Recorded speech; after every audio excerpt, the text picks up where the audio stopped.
Hi, welcome to my channel. For those of you who are new to the channel, welcome. If you're not new, good to have you back.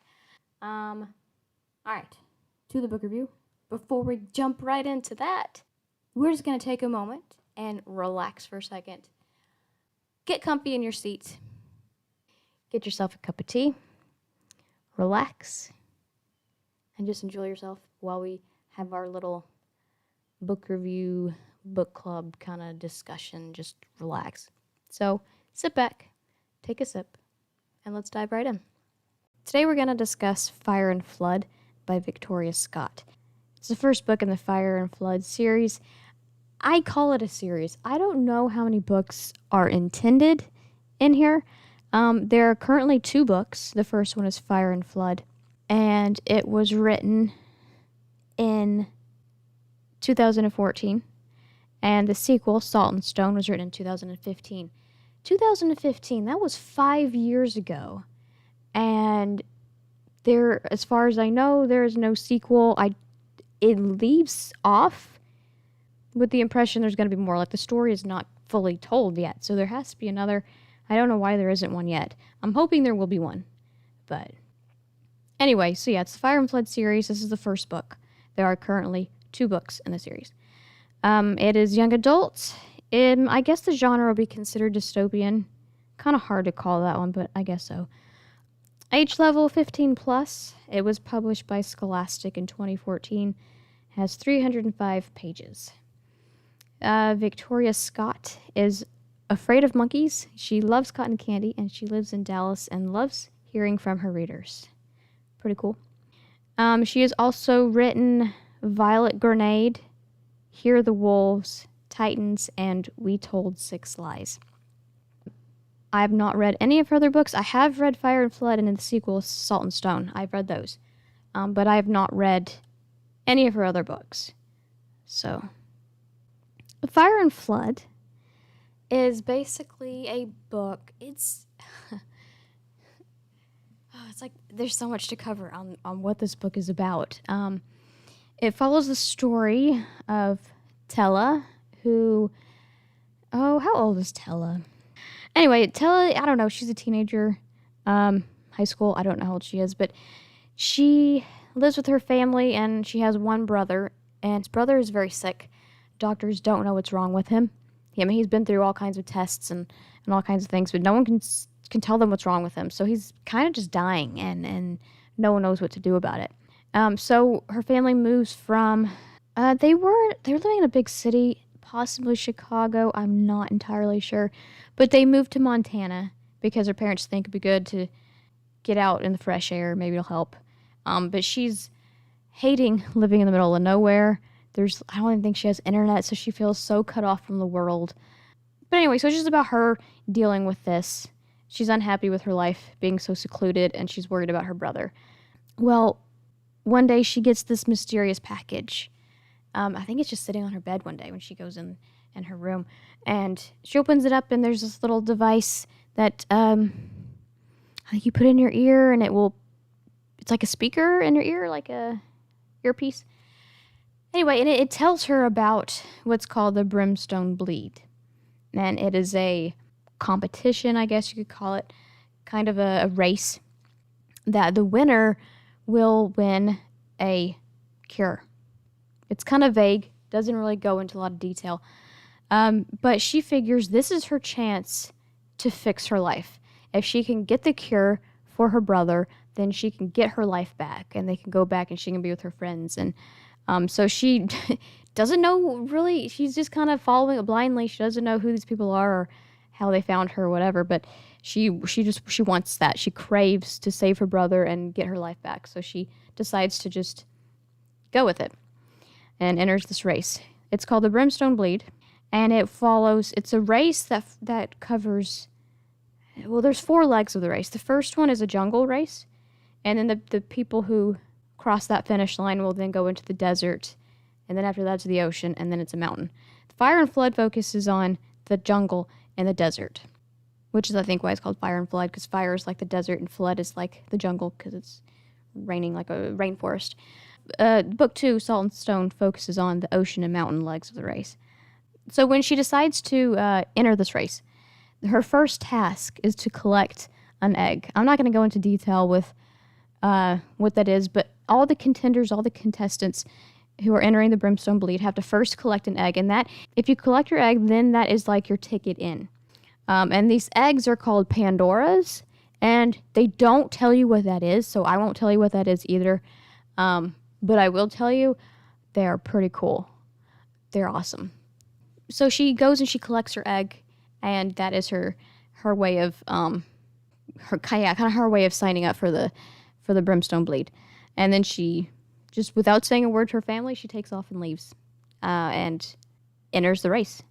And so they basically just drop her off in a jungle in the middle of the rainforest, and they tell her, well, they tell all the contestants there are flags. Follow the flags. If you cross the finish line in the time period we have allotted for you, then you'll move on to the next leg of the race. If you don't, you're out. And it's dangerous. It's very dangerous. And it's just kind of every man for themselves. It's a survival thing. And so if you're not good at like camping and fending for yourself, then you're probably not going to make it.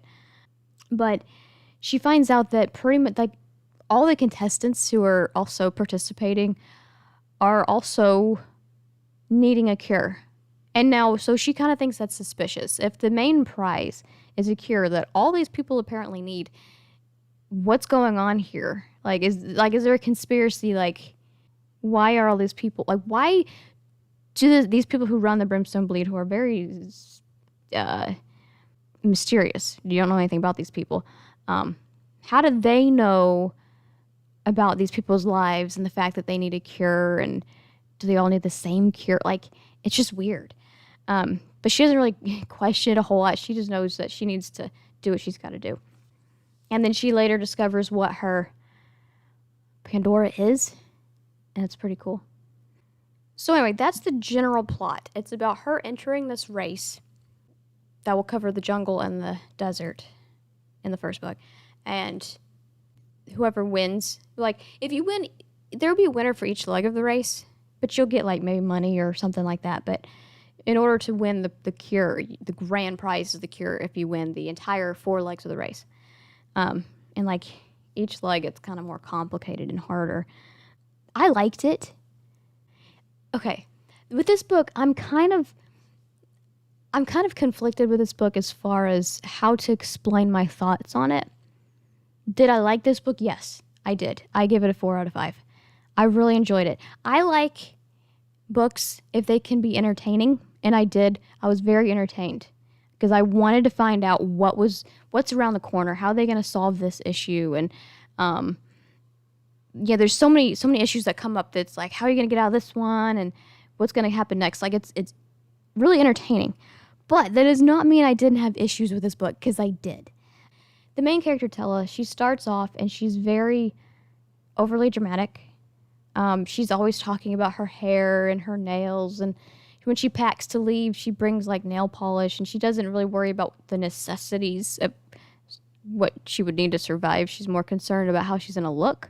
Things like that. And throughout the book, instead of focusing on surviving, she might be thinking about the prom she's missing or whatever. Like, she could have been going to prom at home instead of being in the race. Things like that, where it's like, I think you have more problems that you need, more issues to focus on rather than what your hair looks like. I mean, it's just, so she was kind of annoying in that way. That's like, you kind of need to grow up. Maybe it's just me, but that's how I felt. I felt, though, as the book went, she was a little less irritating in that way. I think it was probably intentional on the author's part to allow her character to grow, to show that growth of her character over time. Although I have to say that when I read the second book, I found her really irritating again. So I don't know. Yeah. So there's that. And then there is a little bit of romance in the book. Now, okay, when it comes to this, I'm kind of conflicted as well. Like, did I enjoy the romance? Yeah, I think I did. It's just, okay, I read a lot of young adult books, and it just seems predictable in a book like this that the main character, if she finds a cute boy, she's gonna end up liking him, because Majority of the time, that's what happens. Well, it's like the author knows that that's how it works. So when she first meets this guy, and his name is literally Guy, when Tella first meets him, they make eye contact, and she literally describes him as just looking kind of crazy, kind of wild, kind of, I don't know, criminal-like, psycho, maybe. I'm not sure exactly the word she used. But that was our first impression. That was the first impression that she gave of Guy. Right off the bat, that was like a red flag to me. That the author is trying to throw you off, trying to make you think, oh, this isn't love at first sight. She was so determined to not make it love at first sight. She didn't want it to be obvious that they're going to like each other. But I think she was trying a little too hard to cover that, making it even more obvious that that was the case. And it was. It wasn't for a while that they finally get to the point of, maybe I kind of like you, but it did end up happening. Now, even when they got to the point of kind of liking each other, it was kind of odd. It was so flip-floppy. Like, they'd go moments of, don't even speak to me, I don't want to look at you, I'm not even going to acknowledge you, to, oh, let's make out. It just didn't seem like a legit relationship when it's not about talking and getting to know each other or liking to be in each other's company. It's like, I either don't want to speak to you or I want to make out. It's just so odd. I don't know. I didn't really think this was like a legit relationship, but I think the author is intending it to be. I don't know. So I thought that was odd. You can't really, it's hard to classify it as a relationship when that's all it is. It's just kind of back and forth. Don't really know where they stand with each other because they're both very bad at communicating. So there's that. Like, I had a lot of issues with the book, with some of the characters, some of the relationships with the characters and whatnot. But at the same time, like I said, if the book is entertaining and keeps me on the edge of my seat, I'm going to like it. And it wasn't poorly written. I'm not saying that. I just had a few issues with it. But it was overall a really enjoyable book. I read it pretty quickly. Let's see. I know from looking at Goodreads, and we'll look at some reviews on Goodreads in a little bit, but from kind of browsing through some of that, a lot of people say they don't like Fire and Flood because some people say it's a ripoff of Hunger Games and Pokemon. Okay. Are there similarities? Yes. For one, the Pokemon never crossed my mind. It didn't. So to me, I think that element of the story, which I'm not going to go into detail because I don't want to give anything away, why they would be comparing it to Pokemon. That element of the story to me was kind of fascinating. Really interesting. I liked it. I don't have any complaints about that. So I don't know why people got to bring that into it. But Hunger Games, yes, there are similarities. In both stories, you have contestants who are competing. Yes, that's the same. And it's kind of sort of survivalist. But Hunger Games is not voluntary. They're forced into it, and they have to kill each other in order to win. With Fire and Flood, it's completely voluntary. Nobody's making you do anything. And there's no killing involved. You don't have to kill anybody. It's a race. So you got to get from point A to point B. Well, and that's it. So people can actually work together in Fire and Flood because it's all about crossing that finish line. So if you cross with people, it doesn't matter. I mean, at the end of the last race, it may be more every man for himself. But along the way, people tend to help each other out more. It's not a life or death thing.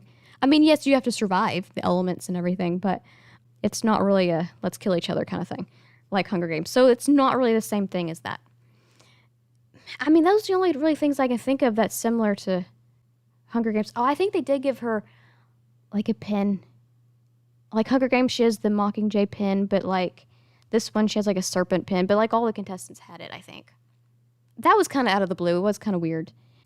Anyway, do I think it's a ripoff of Hunger Games? No, I don't. I just think if you enjoy Hunger Games, you might like this one too. I wouldn't sit there and compare it and say don't read it because it's a knockoff. I enjoyed Hunger Games a lot. And eventually I read this book and I liked it a lot too. I don't really see it as a ripoff. Maybe a little bit inspired. It's the type of book that if you like that one, read this one because it's similar. And I don't see anything wrong with that. Personally, I think it's more similar to Maze Runner than Hunger Games. Well, not really Maze Runner, more like Scorch Trials, which is book 2 in the Maze Runner series. Scorch Trials was set in a desert, and they had like a certain amount of time to get from point A to point B. And that's exactly what Fire and Flood is. They have a certain amount of time to get from point A to point B. But other than that, they're very different. Like Maze Runner deals with a killer virus and I don't know, all kinds of things. But this is a race for a cure. It's different. So, I mean, I like the book. I did have some issues with it, but I did really like it. I just don't understand why so many people hate it and give it like 1 star or 2 stars because of it. They think it's a knockoff of Hunger Games. I personally don't agree with that. Of course, you can completely feel how you want to, but I'm not trying to tell you how to think. I'm just trying to recommend books to you that you might like. Totally feel free to disagree with me. I'm not trying to tell you whether or not you should like it. I'm just, telling you to check it out if it sounds interesting to you. Okay, so that's basically what Fire and Flood is about. Now I'm going to read you an excerpt. It's a few chapters in when she finally gets to the first leg of the race into the jungle. And I think she's been there at this point she's been in the jungle for maybe a day or so at this point. Okay. The noise is behind me now. I whip around to face it, shaking so hard my teeth chatter. A sharp caw rips right above my head, and I glance up. When I look back down, an enormous beast is staring right at me, hunger storming in its yellow eyes. It lowers its head, touching a pink nose to the ground. A low growl builds in its throat. The animal stalks closer, eyes locked on my face. I try to stand perfectly still, but I'm hyperventilating, and it makes holding myself together extremely difficult. As the animal moves in, its shoulder blades rise and fall like waves in an ocean. I allow myself to believe for one fraction of a second that it's only curious. It'll see that I'm not a threat, and I'll give it no chase, and will tire of me and leave. But then the beast lifts its enormous head and releases a blood-curdling roar only the king of a jungle can. The lion rushes toward me in an instant, and all I can think about is how I once heard that lions don't actually live in jungles. Today, I will die at the hands of a misconception. My legs shake as the animal closes in, his muscles rippling as he moves. There's too little time to dream of fleeing. No chance to react, to run for my life. I close my eyes and wait for the impact. But at the last minute, I can't help but peek. It's the wrong move. My eyes fall on the lion's open mouth, on the dark shadows cast by its ivory teeth. I choke on a scream as the lion leaps. Dun dun dun. So that is a snippet of her experience in the jungle. And it's the kind of book that there's constantly obstacles being thrown at her and the people she meets and the contestants, and it's just, how are they going to get out of this situation? What's going to happen here? It's edge of your seat kind of stuff, and I like that. And like I said, with Hunger Games, you can't really, it's hard to befriend people when at the end of it all, there can only be one survivor. Whereas this, you can befriend people, and she does. She does kind of get a group of people that she kind of sort of trusts, and they kind of help each other. And it's kind of nice, it's kind of refreshing that they can do that, whereas Hunger Games, they couldn't. It's kind of lonely experience. Anyway, so I really like that. It was, I like the edge of your seat kind of stuff. All right, let's go to Goodreads.com and look at some reviews. It has a 4-star rating on Goodreads, which is a pretty high. And that's out of 10,000 ratings. It has 4 stars. Okay, let's look at some. Let me find a review. Okay, this person, they have a kind of a longer review. I'm going to try to just hit the main points of it. She says, "Does it bother you to think about being covered in bugs that eat your flesh and blood? Then prepare yourself, because this book is nightmare-inducing. I'm not sure what it says about me to know that this is part of why I enjoyed it so much. I guess a book that can prompt such horrific images in my head to the point of making me shudder is up there with the awesome. Or maybe I should be put on medication. That's up for debate." She goes on to say, "Fire and Flood surprised me in many ways. At first, it had a lot of similarities with Hunger Games, which for me is a complete turnoff. So it's with pleasure that I can say these parallels fade early on, leaving us with an original, creative, and exciting novel." And she goes on with a lot more. I don't want to read too much and give too much away. But, I mean, I agree. It does have similarities, but it doesn't... After a while, it becomes its own story. Like, it's I think, very original. And I'm glad that she can see that. Like, I think a lot of people... I think a lot of people who read it and have issues with it give up on it early on. Don't give it a chance. Maybe. I really don't know. This one person complains that in her review that says she has a love-hate relationship with Tella because of like her priorities and how she like how I said, she's really dramatic and stuff. She says she had exactly 1 hour to get to the train station and she wastes the time by slicking on lip gloss. That gives you an example of how she is. It's like, why is that your focus? I mean, the person who wrote this, she gave it 3 stars. I thought that was funny. One person says, it's The Hunger Games meets The Amazing Race meets How to Train Your Dragon, and the result is freaking outstanding. This person says, I really enjoyed the book. It was majorly lacking in the world-building department, but it was an enjoyable read and just what I needed. I will be continuing the series. I do agree with that. I think it's a great book, but I do think it's lacking in the world-building, because there's not a whole lot established with, like, I don't know, like, the brimstone bleed, the people behind it, nothing. You don't know much about that, and it jumps into it quickly, so you don't even know a whole lot about I don't know. I do think it could use a little more setup. But I kind of think if she finishes writing the series, I think we'll get that. We just haven't gotten there yet. I don't know. I don't know. I don't know. What I'm seeing is most people who hated it are just comparing it to Hunger Games. I think if you try to give it a chance beyond the beginning, and then see if you're okay with it. One person says, I have to admit the beginning drove me insane. The main character, Tella, was so annoying, whiny, and the most childish main character that I have ever read, maybe even ever. But as the book progressed and Tella actually found out that there was a way to save her brother, she changed. She became determined, stronger, motivated, and so much less annoying. She became a fighter. She became like a totally different person altogether. I do agree. She grew as a person. She was really, really annoying in the beginning. People are also comparing it to the show Survivor, which I've never really watched it. I never really got into it, so I don't know. One person says that it just contributed to utter boredom. It was just one bland event after bland event, all of it poorly described with no context, no detail, and no consequences. I don't know. I mean, I liked it. I don't know. Anyway, basically, to sum it up from these reviews, majority of the negative reviews I'm seeing are comparing it to Hunger Games. And I don't really see the point in reading all those. Personally, I don't think that it's a ripoff. I think they have similarities, but I think, maybe try the book. Get, maybe halfway in. If you're still hating it, then just give up. But, I don't know. Some people say that it loses the similarities after a while.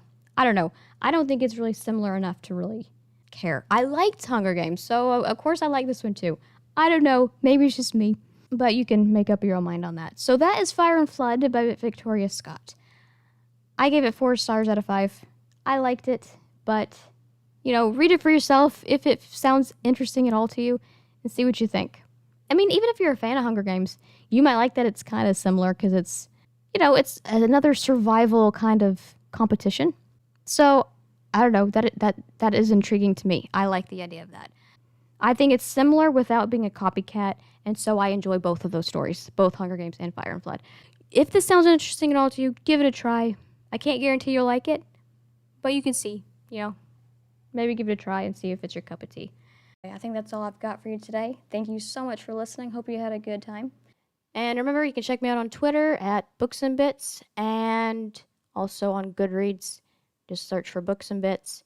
And if you haven't already, please subscribe to this channel and like this video if you enjoyed it. And also, you can comment below with any thoughts you have on this book in particular. Anyway, I hope you all have a wonderful day. And until next time, guys, happy reading.